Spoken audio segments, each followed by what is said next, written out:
ഏവർക്കും നമസ്കാരം. ഫെബ്രുവരി 14 കുംഭം 1 മുതൽ സൂര്യൻ ഒരു മാസം, അതായത് മാർച്ച് 13 വരെയും കുംഭരാശിയിൽ സഞ്ചരിക്കുന്നു. കുംഭരാശി എന്നത് രാശിചക്രത്തിലെ 11ാമത്തെ രാശിയും ശനിയുടെ സ്വക്ഷേത്രവും ആകുന്നു. സൂര്യന്റെ ശത്രുവായ ശനിയുടെ സ്വക്ഷേത്രത്തിൽ കൂടി സൂര്യൻ സഞ്ചരിക്കുമ്പോൾ രാശിചക്രത്തിലെ 12 രാശികൾക്കും അതിലെ 27 നക്ഷത്രങ്ങൾക്കും ശുഭകരമായതോ അശുഭകരമായതോ ആയ ഫലങ്ങൾ ഉണ്ടാകാം. അതിൽ മേടം മുതൽ കർക്കിടകം വരെയുള്ള രാശികൾക്ക് സൂര്യന്റെ കുംഭരാശിയിലൂടെയുള്ള സഞ്ചാരം എന്തെല്ലാം ഫലങ്ങൾ നൽകുന്നുവെന്ന് ഇതിനു മുൻപുള്ള വീഡിയോയിൽ വിശദമായി പറഞ്ഞിരുന്നു.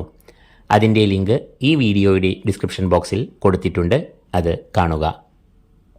ഇന്ന് 5ാമത്തെ രാശിയായ ചിങ്ങം രാശിക്കാർക്ക് ഈ സൂര്യന്റെ സഞ്ചാരം കൊണ്ടുണ്ടാകുന്ന ഫലങ്ങൾ എന്തെല്ലാമാണെന്ന് കാണാം. മകം, പൂരം, ഉത്രം, കാൽ എന്നീ നക്ഷത്രങ്ങളാണ് ഈ രാശിയിൽ വരുന്ന നക്ഷത്രങ്ങൾ. ഈ രാശിജാതരുടെ 7ാം ഭാവത്തിലൂടെയാണ് സൂര്യൻ ഈ മാസം സഞ്ചരിക്കുക. 7ാം ഭാവം എന്നത് കളത്രഭാവം എന്ന് അറിയപ്പെടുന്നു. വിവാഹം, ദാമ്പത്യബന്ധം, കുടുംബബന്ധം എന്നിവയെല്ലാം ഈ ഭാവത്തെ കൊണ്ടാണ് ചിന്തിക്കുന്നത്. സൂര്യൻ 7ാം ഭാവത്തിൽ കൂടി സഞ്ചരിക്കുന്നത് അനുകൂലമായ ഫലങ്ങൾ നൽകില്ല. സൂര്യൻ 7ാം ഭാവത്തിലൂടെ സഞ്ചരിക്കുമ്പോൾ ദാമ്പത്യത്തിൽ അസ്വാരസ്യങ്ങൾ, അഭിപ്രായ ഭിന്നതകൾ എന്നിവ ഉണ്ടാകുവാൻ സാധ്യതയുണ്ട്. കൂടാതെ ശനിയും 7ാം ഭാവത്തിൽ സഞ്ചരിക്കുന്നത് കണ്ടകശനിദോഷങ്ങൾ വരുത്തിവെക്കുന്നു. തൊഴിൽപരമായും മനോവിഷമങ്ങൾ, യാത്രാക്ലേശം, പരാജയം എന്നിവയും ഉണ്ടാകാം. ബിസിനസ് രംഗത്തുള്ളവരും ഏറെ ശ്രദ്ധിച്ചു വേണം ധനം വിനിയോഗിക്കുവാൻ. ശനിയും സൂര്യനും 7ാം ഭാവത്തിൽ പ്രതികൂലരായി നിൽക്കുന്ന ദോഷങ്ങൾക്ക് പരിഹാരമായി ഈ ഗ്രഹങ്ങളുടെ അധിഷ്ഠാന ദേവതകളായ ശാസ്താവ്, പരമശിവൻ എന്നിവരെ നന്നായി ധ്യാനിക്കുക. ശാസ്താവിന് നീരാജനം, മഹാദേവന് ധാര എന്നിവ വഴിപാടായി കഴിക്കുക. 6ാമതായി കന്നിരാശി. ഉത്രം മുക്കാൽ, അത്തം, ചിത്തിര അര എന്നീ നക്ഷത്രങ്ങളാണ് ഈ രാശിയിൽ വരുന്നത്. ഈ രാശിജാതരുടെ 6ാം ഭാവത്തിലൂടെയാണ് സൂര്യൻ ഈ മാസം മുഴുവനും സഞ്ചരിക്കുവാൻ പോകുന്നത്. 6ാം ഭാവം എന്നാൽ ശത്രുസ്ഥാനം, രോഗസ്ഥാനം, കടങ്ങളുടെ ഭാവം എന്നിങ്ങനെയെല്ലാം അറിയപ്പെടുന്നു. സൂര്യൻ ഈ 6ാം ഭാവത്തിലൂടെ സഞ്ചരിക്കുമ്പോൾ ഏറെ അനുകൂലമായ ഫലങ്ങൾ നൽകുന്നു. ശത്രുദോഷം, രോഗങ്ങളിൽ നിന്നും മുക്തി എന്നിവ ഫലത്തിൽ വരുന്നു. കൂടാതെ അപ്രതീക്ഷിതമായ നേട്ടങ്ങൾ, ധനാഗമനത്തിനുള്ള മാർഗങ്ങൾ എന്നിവ വന്നുചേരുന്നു. കടബാധ്യതകൾ കുറയുവാനുള്ള പോംവഴികൾ തെളിയുന്നു. 12ാം ഭാവാധിപനായ സൂര്യൻ 6ൽ സഞ്ചരിക്കുമ്പോൾ അനാവശ്യമായ ചെലവുകൾ, പാഴ്ചെലവുകൾ എന്നിവയ്ക്കെല്ലാം ഒരു അറുതി വരുന്നു. കർമ്മരംഗത്തും നല്ല പുരോഗതി, പ്രീതി, സ്ഥാനമാനങ്ങൾ എന്നിവ ഉണ്ടാകും.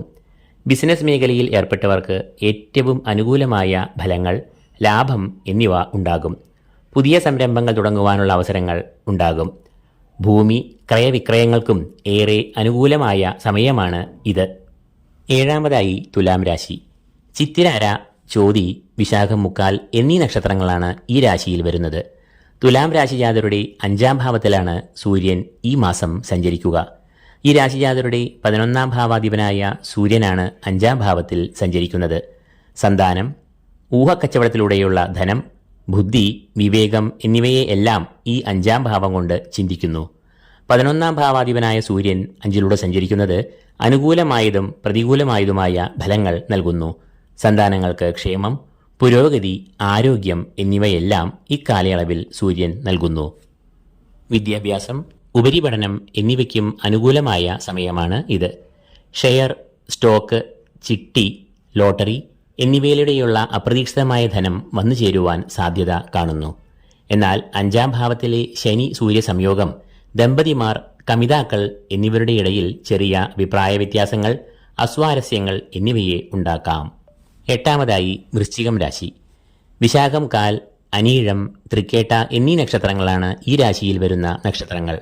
ഈ രാശിജാതരുടെ 4ാം ഭാവത്തിലൂടെയാണ് സൂര്യൻ ഈ മാസം സഞ്ചരിക്കുവാൻ പോകുന്നത്. 4ാം ഭാവം എന്നാൽ കുടുംബം, മാതൃഭാവം എന്നിങ്ങനെയെല്ലാം അറിയപ്പെടുന്നു. കർമാധിപൻ 4ാം ഭാവത്തിൽ നിൽക്കുന്നത് തൊഴിൽ രംഗത്ത് ടെൻഷൻ, സ്ട്രെസ് എന്നിവ ഉണ്ടാക്കാം.